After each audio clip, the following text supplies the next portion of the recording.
বিষ্ণু ইসলাম হুনাইনের যুদ্ধ শেষে ফিরতেছেন, পথিমধ্যে বেলাল রাদিয়াল্লাহু তাআলা আনহু আজান দিচ্ছেন। তো পাশে ছিল মুশরিকদের একটা পল্লী, কিছু মুশরিক তরুণ তারা আজানকে ব্যঙ্গ করতেছে। মনে কষ্ট পাওয়ার মতো ব্যাপার না, কিন্তু বিশ্বনবী ওইখানে দেখেন কি খুঁজলেন। বিশ্বনবী খেয়াল করলেন কণ্ঠটা বড় সুন্দর, দরাজ গলা। বিশ্বনবী সাহাবীদেরকে বললেন ধরো, সবগুলারে ধরে বিশ্বনবীর সামনে আনা হলো। ওরা হাঁটু গেড়ে বসলো। বিশ্বনবী বললেন তোমাদের মধ্যে কে যেন ব্যঙ্গ করে আজান দিচ্ছিল, তার গলাটা বড় উঁচু।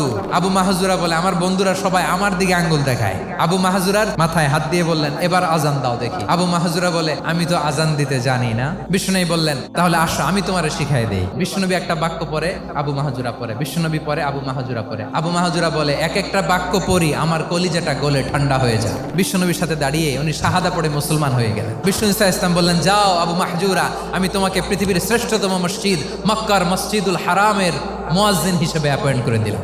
দেখছেন কিভাবে ট্যালেন্ট হান্টিং করতে হয়।